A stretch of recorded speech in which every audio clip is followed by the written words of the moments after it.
That's all. Otherwise, Jed and folks, if you could all come on in. We don't want to subject people to a lot of... Okay, well, we are now, I see we have lost some people today. I mean, it's been very exciting discussions, very animated discussions going on, and I guess this is the problem about having an all-day conference, is some people can't last that long or they have other obligations or whatnot. But thank you all for staying here till this point. You know, what they say is last but certainly not least. This is an effort to try to really pull together a lot of the conversations that have been going on into talking about the relationship between energy and new democracy. It certainly has come up almost throughout the day in every conversation. But what we wanted to do is to focus on it a little bit more particularly in this session. And our last session today is called Energy, Democracy, and the New Economy. So what we want to do is talk a little bit about that, what that means to people who are actively engaged in working and thinking about these in a much more explicit way. We have with us you know, Mike Sandmel, who is with called the New Economy Coalition. It's more focused back east, so we haven't heard that much about it out here on the West Coast. But it's a very large number of organizations who are all targeting their efforts towards the definition and figuring out of what a new economy means. What's the concept behind there, and what are some of the notions? And Mike will be talking a little bit about that, and also about some of the relationships of that and the energy considerations involved. And then Linda Barrera is with the Sustainable Economies Law Center, has been doing a lot of legal work. I guess it's okay to say you're a lawyer in this crowd, but yeah, she's. We won't hold it against her, because as the big sign out there for Earth Justice said, even the Earth needs a good lawyer, and definitely our movement needs good lawyers, so we definitely welcome that. But she's going to talk a little bit about some of the principles of why ownership and community control are so important in terms of energy and what that means in terms of the new economy. And then Gearon is from the Black Mesa Water Project, which is, you know, it's a water project, but it's much more than a water project. And it's out on Black Mesa, and they've been doing a lot of organizing around some very concrete ways in which community controlled renewable energy can change the economic basis of their whole economy out there. So we'll sort of run through, each person will speak for you know, 8 or so minutes, and then is there a timekeeper here, by the way? Well, anyway, somebody could just sort of keep him about 8 minutes, and we are running late, and then we'll see. We'll try to mix it up a little bit, maybe within the panel, to see if there's some little contention or stuff that people want to talk about. Let me just thank the Local Clean Energy Alliance for having me here. This has been amazing. I've learned so much today, and I'm super inspired, and I hope that I can add something to all of the brilliant things that have already been said. I also want to say that it's really a privilege to be sharing this stage with Linda and Jihan. Sustainable Economies Law Center has been a New Economy Coalition member for a while, and I had a chance to visit their offices yesterday. I am always so appreciative of just what an incredible resource they are to all of our movements, and all the different work that they do, and all of the guides that they've provided to help us navigate the legal terrain of building a new economy. And then also Jihan was on our one of our plenary panels at our big Common Bound conference in Boston last year, and I'm just really excited that we're going to get to hear about the work that you're doing with Black Mesa, because it's incredible stuff. I should start out my portion with the disclaimer that I'm somewhat new to the energy democracy space. I've worked in climate for a while, but the renewables and alternative stuff is new to me, and it's also really exciting. It's exciting because I think that there's a lot of potential, not just in terms of green jobs and driving more renewable energy and building community wealth and all these things that are immediately important, but also because I think that energy democracy is something that can be really on the forefront of building a new kind of economy. And before I dive too deeply into that, I should give a little bit of background about myself and the folks that I work with. The New Economy Coalition is a network of organizations imagining and building an economy where people, communities, and ecosystems can thrive. That's a vision that stands in pretty stark contrast to the economy that we have, in which we've got growing inequality and consolidated power and environmental destruction that pose pretty urgent threats to any aspirations we might have for a democratic society. And in some cases, they pose pretty existential threats to entire communities of people. These are deep problems. They're systemic. They're about more than who's in the White House or who has control of Congress. Those things matter, but they don't change the basic trajectory of where we're headed. So at the New Economy Coalition, we start from this premise that we need systemic change. That means dealing with that stuff that's way down deep in the structure of our society that creates patterns of unsustainability, unaccountability, injustice. Some of that is cultural. It's the product of really brutal histories, patriarchy, white supremacy, hyper-individualism, manifest destiny. Confronting those things is essential to the work of building a new economy. And in that history, there's also institutional and legal baggage. I don't know, maybe someone saw it. I would recommend taking a look in The Guardian yesterday, ran this amazing piece on the British East India Company. The British East India Company and what it did in India, and really is helpful in thinking about corporations as a model that emerges historically as a vehicle for colonialism, as a vehicle for extraction, and that's the contours of the economy have changed a lot since that period of history, but the basic structure, the basic legal structure of the corporation really hasn't, right? We shouldn't be all that surprised when faced with a grow or die set of incentives, corporations do the things that they do. If we want to talk about systemic problems, that's an important place to start. But having a systemic critique isn't enough. We need to be able to actually do something about it. And one framework that informs our work at NEC is thinking about any successful response to intersecting crises as needing to incorporate 3 Rs. And I'm borrowing this from my friend Farhad, who may be borrowing it from somebody else, so I'm not trying to rip anybody off here, but we talk about resistance, resilience, and replacement. And resistance is probably what radicals are known for. It's what we do best, maybe, but it matters and it works. It's how we beat back attacks on working people, how we stop the Keystone Pipeline, stuff that we're familiar with. Resilience is, as a concept here, I'm thinking about this in terms of how we in community weather the things we can't change or that we can't change fast enough, right? It's Occupy Sandy and neighbors helping each other through natural disasters, or harm reduction and anti-violence work in places where opportunities have dried up and things have gotten desperate. It's working to prevent burnout in activist circles. And then there's replacement, which I think is an area where our movements struggle sometimes. And replacement is about how we articulate, experiment with, and put together the building blocks for a different kind of system. This has direct political implications in terms of improving the lives of the people who participate in alternative economic institutions. And it's also helpful in terms of building new bases of power. So for example, being part of a worker co-op is a powerful thing in its own, right? Like having an equity stake and a democratic voice in the place you work, that's a powerful thing. It also sets up opportunities for what they have in Quebec, which is what's called the Chantier de l'Economie Sociale, which is basically a trade organization for co-ops and social enterprises that's become a major player in provincial politics. That's exciting stuff. Gar Alperovitz also talks about how replacement work enables us to start imagining something beyond this binary that we've been fed of you either have corporate capitalism or you have, USSR-style state socialism, and there's no alternatives. That's it. You get 2 models. It lets us start thinking about, and I'm going to borrow an idea from Marjorie Kelly, imagining something beyond a binary of, transitioning from a corporate monoculture economy, right? So no, it's more than that. I think it's 80% of all industrial output in the world is the 1,000 biggest corporations.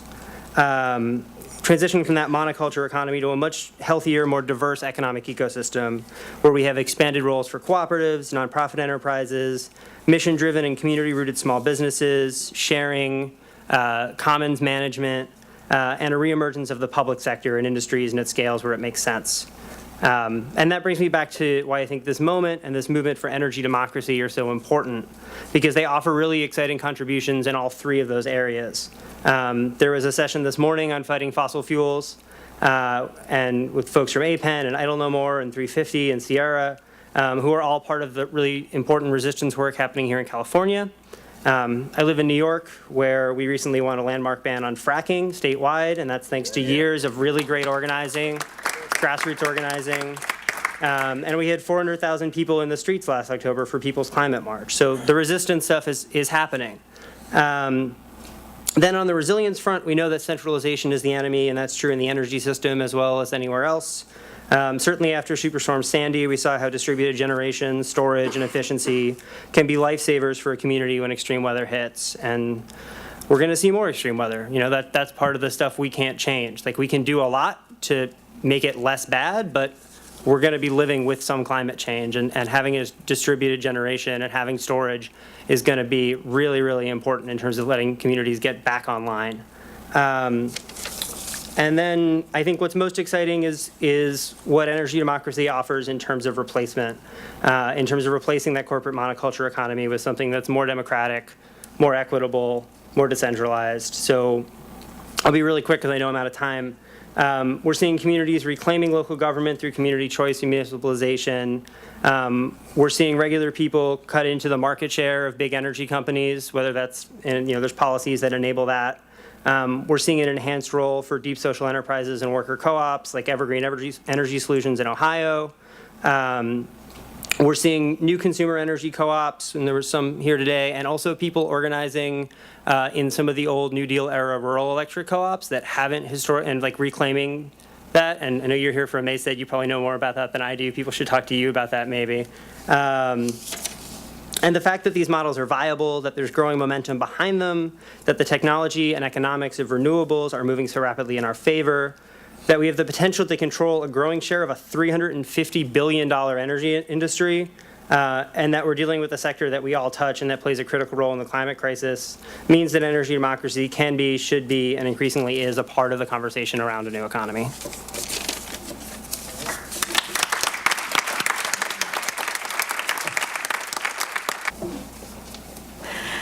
Good afternoon. I'm delighted to be here with my fellow panelists to brainstorm on how to pave a way towards a more decentralized and democratic energy future.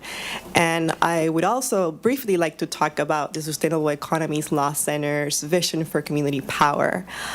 In the event you haven't heard about the Sustainable Economy Center, which we refer to as SELC, and those also for those who are listening to us online. Just want to let you know that SELC is a nonprofit organization based here in Oakland, and it provides legal education, conducts research, and advocates for more just and resilient economies. And it has done so through organizing hundreds, I think by now, of legal clinics in Oakland and in other East Bay cities.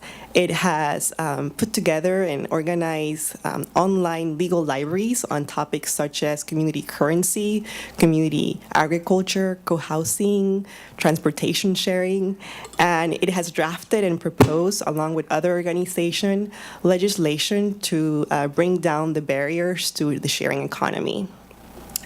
So in the area of renewable energy, SELC's objective has been to facilitate the growth of local clean power in a way that promotes two things, that it promotes community control and community ownership of renewable energy generation assets, and in a way that it equitably distributes the financial benefits of increased renewable energy capacity.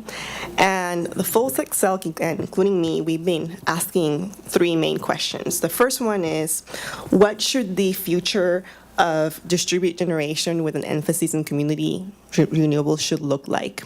The second is, how can community renewables stimulate a more resilient and equitable sustainable economies? And last, what types of policies would enable more community control and community-owned energy systems?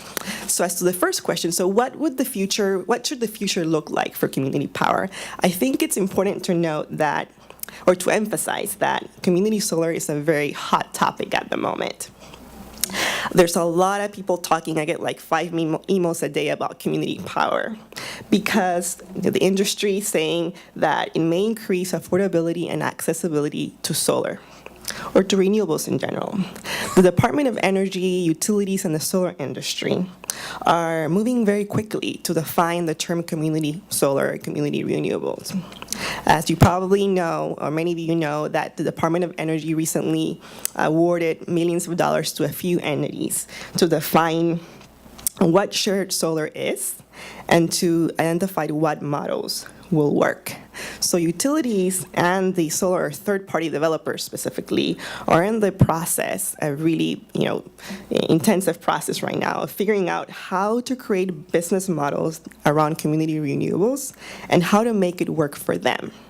So as utilities, states, and the solar industry are rushing to define these models and implement these programs, we advocates in this room need to ensure that these models will not prohibit, will not create additional barriers to community control and community-owned energy systems. To do so, communities must define the values and the goals they want to support as the energy system changes. Community solar in general, at least as defined by the industry, is a program through which individual members of that community have the opportunity to buy in to a nearby solar installation and receive proportional share of the financial or energy output of the system. In our view at SELC, to facilitate a more decentralized and democratic energy future, we have to create community solar programs that have true community attributes, and that's where the lines are being blurred. These attributes should include at least control and choice, meaning that community members have decision-making authority, choice over where their energy comes from, control over their energy future, and more than just the slight possibility of producing their own energy and owning their generation assets. Second, the local economic benefits need to be distributed locally to create those local jobs, to create those local training programs. Third, these projects should be located close to the communities or in the communities to be able to maximize those economic benefits. Fourth, and very important, is that these programs and these community solar projects be affordable and equitable, allowing both disadvantaged communities or communities of color to have access and participate in such programs. And last, but very important, that these projects and these programs provide environmental benefits through decreased demand, through energy efficiency programs, and of course through substantially reducing greenhouse gas emissions. So as to the second question, which is, so how can community power stimulate more equitable, more sustainable economies? A well-designed CCA, a community choice program, can provide or achieve the attributes I previously mentioned. But of course, as you probably already know, it usually involves a very long, arduous, political, and time-consuming process. But at SELC, we've concluded that regardless of what system a community is subject to, where the community is located, so we strongly believe that despite those characteristics, no matter where the community is located, the legal and ownership structures of these renewable energy projects play a crucial role in determining whether a project will have the community attributes I just described, and whether those projects will provide long-term financial benefits to the members of that community. So in thinking about, okay, so how can we structure these entities and these projects in order to be able to achieve these sustainable economies, we've thought about 3 principles. We need to create enterprises, or at least provide pathways to the creation of these enterprises that share prosperity and wealth, meaning that they spread the wealth throughout the community and work to reverse that trend of increasing wealth concentration. Second, they share power, and I mean not electricity, but people power. Spread that power through individuals in that community throughout the community. in a way that's democratic or through a highly participatory government structure. And third, creating enterprises where sharing resources is obviously a key component. And the purpose would be to equitably and efficiently use existing resources of the community in order to create abundance rather than scarcity. At SELC, we think that cooperatives are the way to be able to achieve and create these types of principles, enterprises with these types of principles, but we also support the creation of entities where the majority of the owners are low-income residential customers, or entities that are created or formed by individuals who are in close proximity of the project, and each of whom owns less than 5% of the project. So as to the third and final question that I raised earlier, so what types of policies can help pave the way towards more community control and community-owned projects? As many of you know, at least 5 or 6 states have enacted solar garden legislation. There's Massachusetts, there's Minnesota, there's Washington, D.C., Vermont. And I'm excited to hear from members of the audience who come from those states. And I specifically would like to know whether they think their solar garden legislation is or will facilitate more community-owned renewable energy projects.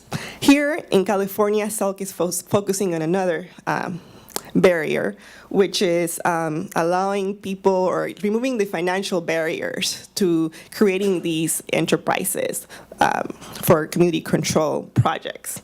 So this is why SELC is now proposing, and its legislation SB 577 is called the California Local Economy Securities Act, which we refer to as LISA.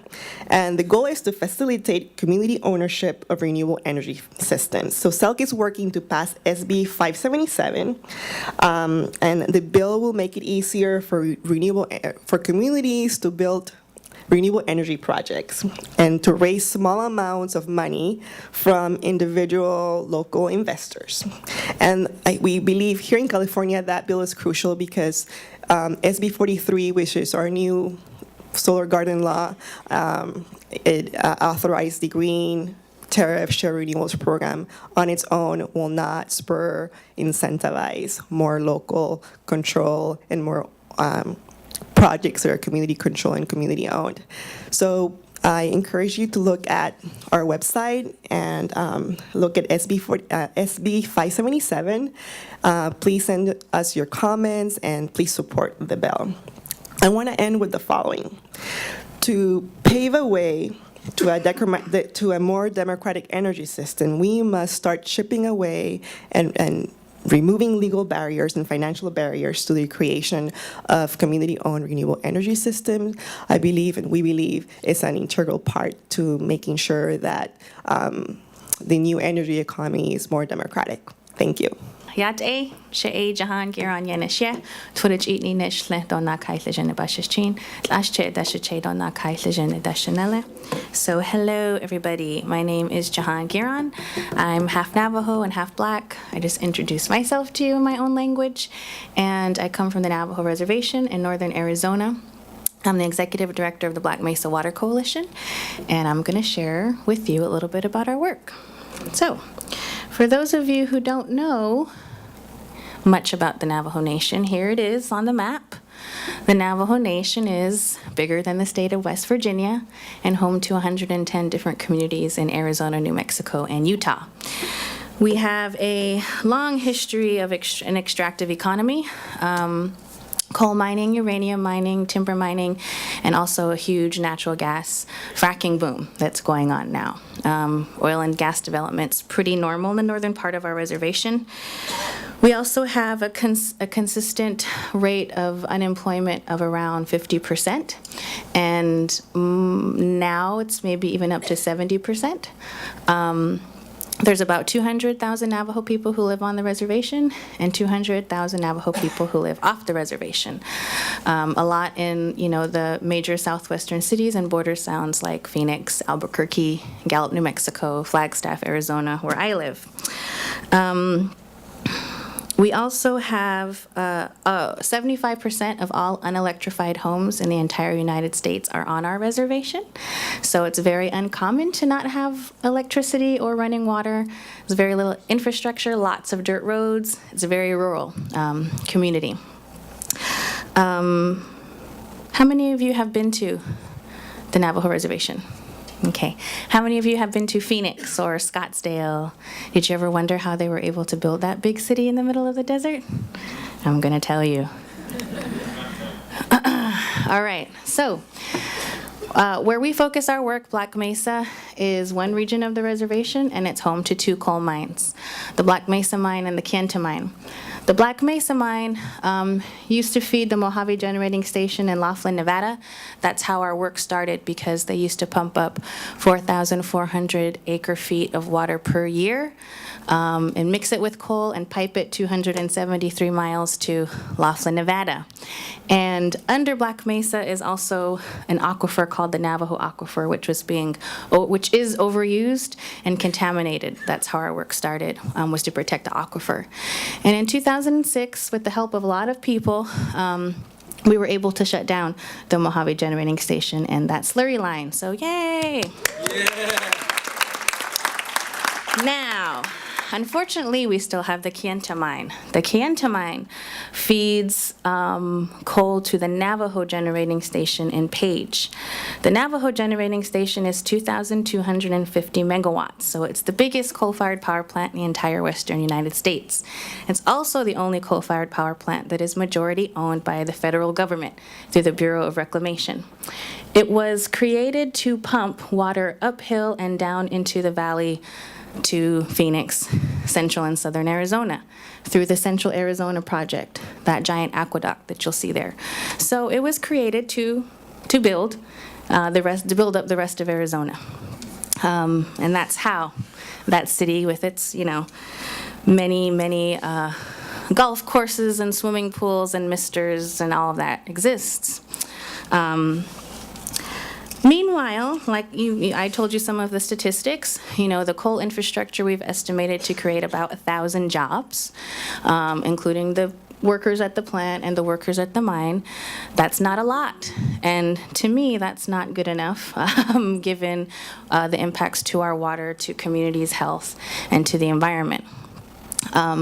However, when you do have 50 to 70% unemployment, 1,000 jobs does matter. So that's kind of the situation that we are in.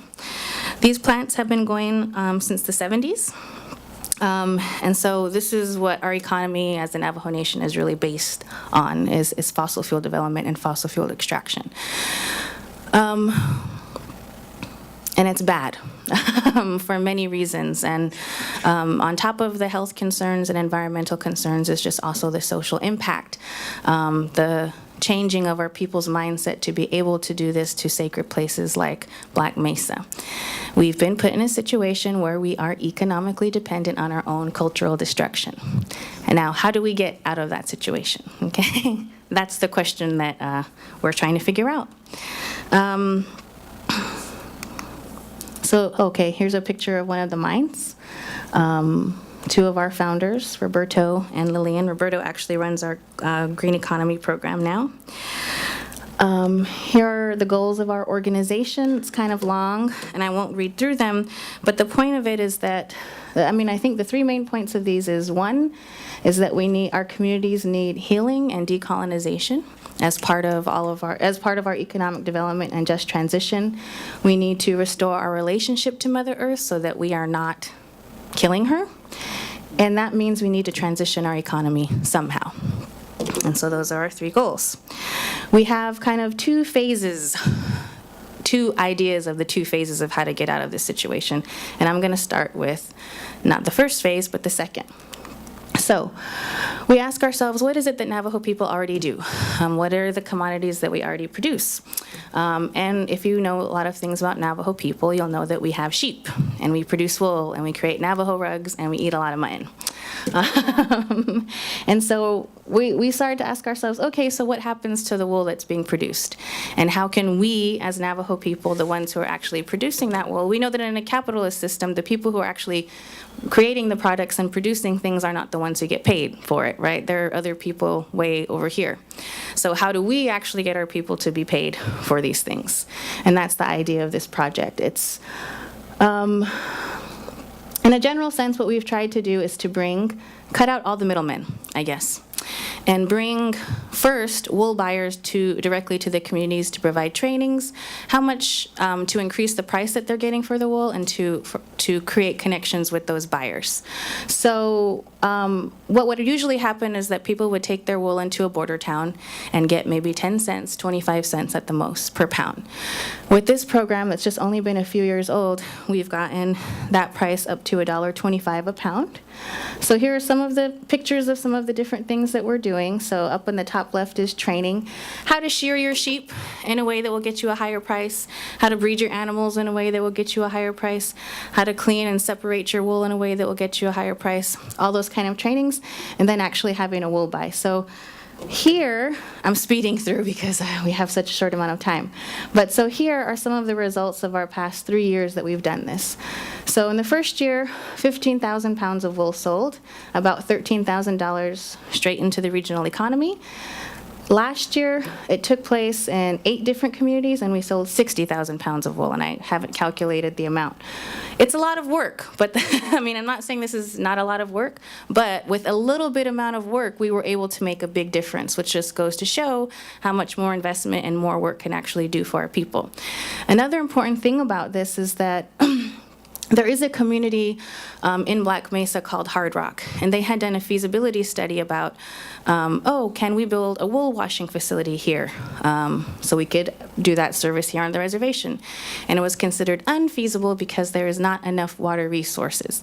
Yet, 15 miles away, Peabody Coal Company uses as much water from the Navajo aquifer as it wants for free. So it's also a way to challenge the use, how our precious resources are being used. Another project is the Food Sovereignty Project. So Navajo people also grow food. And this is part of our culture and tradition. And through, for all kinds of reasons, a lot of times it's just the elders that are left doing this. So we're trying to figure out how to get all of our people back into producing food for ourselves, not necessarily to sell it, but to provide for ourselves, to provide for our schools, to provide for our senior centers, to provide for our communities, to strengthen clan relationships again, and all this kind of stuff. So there's surveys that are being done, infrastructure that's being built, because in our region, climate change is also predicted to have less snow. So we live in a desert. When we're farming, dryland farming, you depend on water being seeped into the ground that the plants can draw from. With less snow, that's not going to happen. More monsoons. So how can we change our landscape to actually adapt to that change in the climate? Now, phase 2. How can we forward all this? How do we do all of this kind of stuff? And that's the solar project. Unfortunately, we as Navajo people are the battery for major southwestern cities: Los Angeles, Phoenix, Las Vegas. That's the role that we play. Do I think it's great? Do I think that's the role that we should play? No.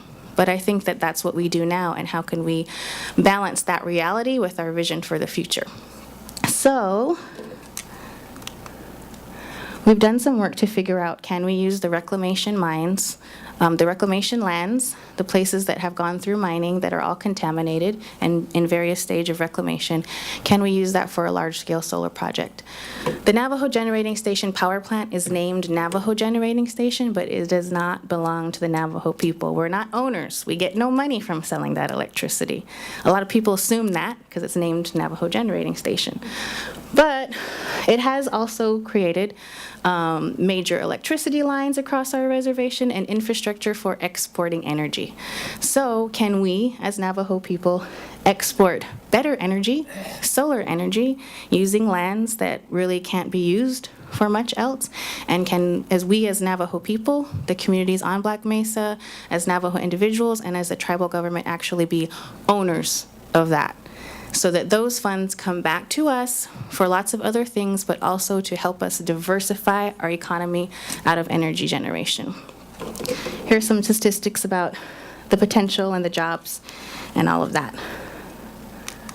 And then I'm going to end there because I'm already way over time. Thank you for letting me go. Things that occurred to me in hearing you folks present was we're talking about either community-based solar models like solar gardens, like community gardens and stuff like that, and we're talking about the project that you're talking about, Jihan, this solar generating station. And so one of the questions that always arises when we're thinking about community-based development is where are we going to get the financing for these kinds of projects? And Linda, you addressed it a little bit through changing some of the legal structures that allow for raising money, but I thought maybe people could comment a little bit more about in their experience, what kinds of activities are going on that can change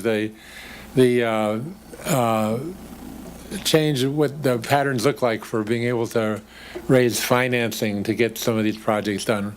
Whether there's stuff that's happening within the New Economy Coalition that talks about new sources of funding for community-based projects, or some of the experiences you have around cooperatives, or some of the thoughts that you've had, Jihan, in terms of how you would finance this solar project. So could we talk a little bit about financing? Mojave Generating Station shut down in 2006. We started a campaign with others called the Just Transition Campaign because we found out that there was I don't remember off the top of my head how many millions of dollars there were, but millions of dollars associated with the sulfur dioxide credits of the power plant. And which would usually just go back to their shareholders and they'd get more money when the plant closed down.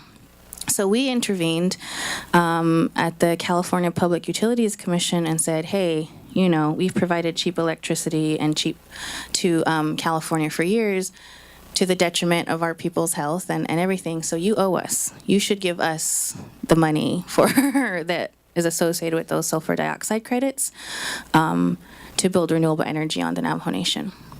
And that was 7 or 8 years later. It was only, maybe 2012 or 2013, I can't remember, that they came back with a ruling that they would create a revolving fund out of that to be used for renewable energy on tribal land. So it could be Navajo Nation or it can be Hopi. It's not that much money. I think it's and it fluctuates, the amount of money that it is, I guess depending on the market. But I want to say, I think I have it written down here, at least $10 million, around $10 million.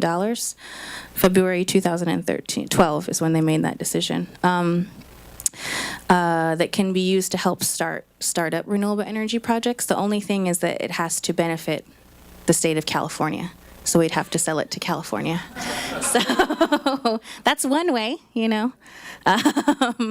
that we've helped try to get some financing. And then I think something that we're exploring is just the whole divestment movement.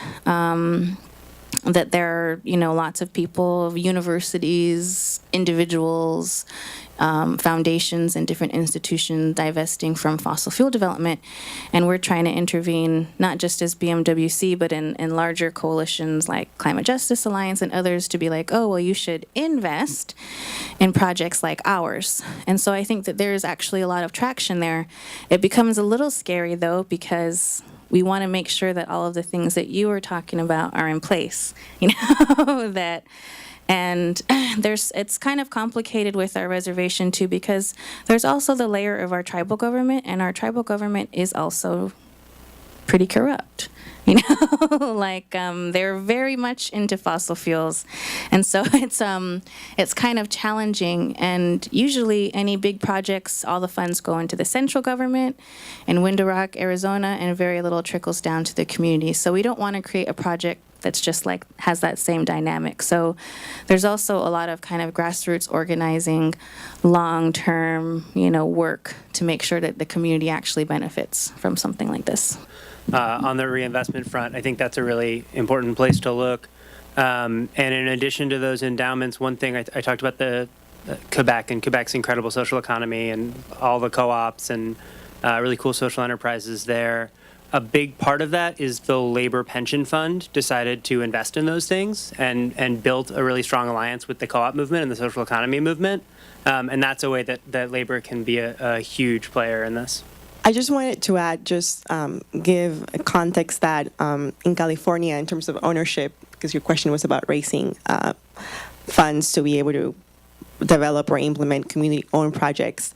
In California, I think outsiders, people from other states, look at California as a very progressive state when it comes to renewable. We have a very aggressive RPS standard, a very aggressive distributed generation goal. But in the sphere of community-owned renewable energy systems, we're actually falling behind other states like Colorado, like Massachusetts, where their solar gardens law explicitly at least mention the fact that these systems can be owned by ratepayers, by consumers, by community members. So I am interested in hearing from folks here in the audience from other states about whether or not their new solar garden legislations is actually promoting and spurring development of community-owned systems through cooperatives or other business structures, because I think California has a lot to learn. Thanks a lot, Al. So I'm from DC. We do have a new community solar legislation, just to answer your question. It is designed, like when we wrote the bill, which was a bunch of stakeholders, including stakeholders from the low-income housing community, where was kind of our sweet spot, where we were trying to figure out a model that would work for that community. It was written to encourage community ownership and also low-income housing developers to be able to participate in the market. But right now we're in the fight of our lives with the utility on the implementation regs, so we don't have any real ones yet. So just to let you know, I mean, we have a federal government that's incentivized renewable energy through tax credits, through through code that was written by Wall Street. So we're all starting with a a set of rules that's designed by Goldman Sachs so that they can make a lot of money off these projects, and we see it especially as it scales up. Lynn made a really interesting point this morning in our working group about her cooperative work where they found a socially conscious tax equity investor for their project, but it took them a long time.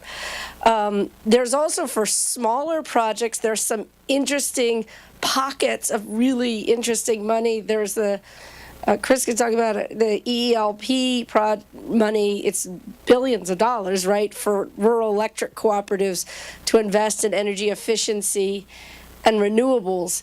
And what's needed is organizing at the level of the rural electric cooperative to get them to go after that money, because it's there and available at 2%. I mean, amazing pots of money. In the work we're doing in West Virginia, REAP money, that's U.S. Department of Energy, gives a 25% grant for rural solar projects. So there's these interesting pockets of money but there's not a systemic solution. And frankly, the crowdfunding, which is something a lot of people talk about, I think doesn't really produce much yet for us. And so there's, cool examples, but we're talking about 3 projects so far. So we got a long ways to go. We've been working on this for a long time, and we do have enabling legislation where the State Department of Energy Resources actually commissioned some research to find out if there was any legal rationale for giving preference to programs that benefit local economies. And they found out that local ownership actually benefits local economies. Isn't that kind of cool? Something that we kind of know, but they've got some research that allows them to differentiate in how they put their legislation out. So there's a solar loan program that they're offering, subsidized loans for people to be able to purchase their share in a community shared solar project, 2% interest. So it's pretty exciting, and they're trying to figure. I was on the phone this morning with our lawyer and trying to figure out how we're going to work with the state, because they want to allow our solar projects, but not allow non-local solar projects. But because of the tax equity structure, the members of Co-op Power aren't the actual owners. They're pre-buying the net metering credits. So they're picking where the site is, they're picking how large it is. They follow all the principles that you were outlining, but Co-op Power is the 1% owner for 5 to 7 years. And then after that it flips and we're the 100% owner, and we're managing that co-op, that LLC for that project the whole time. But because of this, what Anya was mentioning, the federal legislation around investment tax credits, you have to kind of turn yourself into a pretzel to put all the pieces together. And we've got a great model for doing that, but it's hard to communicate, it's complicated. But we do have a socially responsible tax equity investor that's going to give us about $6 to $7 million in investment tax credits for 10 projects, and the first one's going in the ground this summer. So we're pretty excited about it. It was mentioned that the Rural Utility Service has made available billions of dollars. They don't publicize it as such, but I have it on the authority of someone from the Department of Energy that there are many monies available. And the problem is that many of the rural utility co-ops, they just don't want to take what they perceive as a risk in taking these monies and lending them back out to their members. So in Kentucky, unfortunately, many of our co-ops don't act like co-ops. And they take risks to run lines to barns out in the middle of nowhere, but they're not willing to take a risk on the members in many cases. And so, in fact, Mesa has more money than we can lend right now because we can't increase the uptake for the House Smart Kentucky program. We can't convince the co-ops to accept the money from the Rural Utility Service at that low interest rate. And so it really does take organizing. And I also wanted to bring up the Abandoned Minelands Fund as a potential source for projects like this. The federal government has billions of dollars that they have not distributed in many cases that are created by tax on coal and other extractive industries, and so we can apply pressure. And in fact, Obama has proposed that $1 billion from that fund go into Appalachian communities. And so we're trying to convince the powers that be, many of which come from coal-field counties, to accept this money from the folks that they don't want to hold up as part of the solution. I want to just take a couple of minutes to thank everybody for having come out today to this conference. You know, today, this year, it was somewhat different from the years in the past in that we did have our friends from other parts of the country to come and engage with us around some of the work that they are doing, and to show and to demonstrate that this is really a national effort that is taking place, that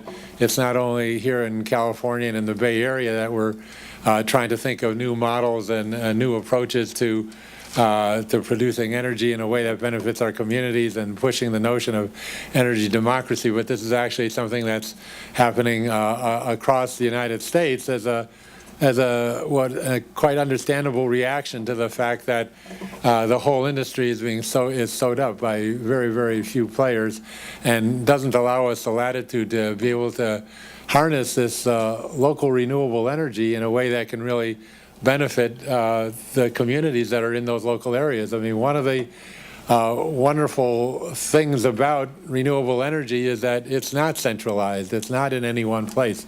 Doesn't have to be dug up or dug into or anything like that. It's the wind and it's the sun and it's stuff that just exists everywhere. And the ability for our local communities, the potential is there for us to control and to grab those resources and to use them in a way that does benefit our communities. And we don't have to really ask anybody for that. We don't have to ask ask anybody to turn on the sun, right? It's there. It's just a matter of how we organize ourselves to overcome the barriers that exist, that are political barriers, that are economic barriers, that are legal barriers, that are every barrier in the book for trying to reinforce and continue the current system that we have. So, you know, we've had discussions this morning from the very beginning about the challenges that we face and about the work that needs to be done. And I just want to, you know, reinforce to you all that that your commitment to coming out here today and to be part of this discussion is a very important commitment, because there's really nowhere else that we're going to be able to turn to or look to in order to come up to the solutions that we need to do. There's no place else that we can look to build a movement that Denise was talking about before, you know, to totally revolutionize the way our economy works and how we think about things, if we ourselves aren't the ones to do that. So, you know, I want everybody to look around the room and to look at the people that are in this room, because, you know, this is, at least at this instance, at this time, these are the people, we are the people that we have to depend on to do that. And then each of you come from communities, you come from organizations, you come from places where, you know, it's really up to you to take this message back, to be thinking about this, to talk about, you know, what we need to do in new terms, to talk about the vision that we have, to talk about the stakes that are involved. So I just want to thank you all for, you know, that commitment to come out and for the very engaging discussions that you had today. I know every time I tried to round you up to come into a session, it was near impossible. We have a few minutes. We have to get out of here, you know, by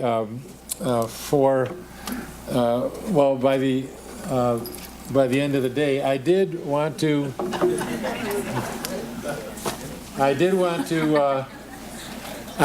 make one plug, though, for this publication that's out there on the table. It's called Community Power, and it's about decentralized renewable energy. It says in California, but if you're smart, you'll realize when you look at this book, it's really not about California.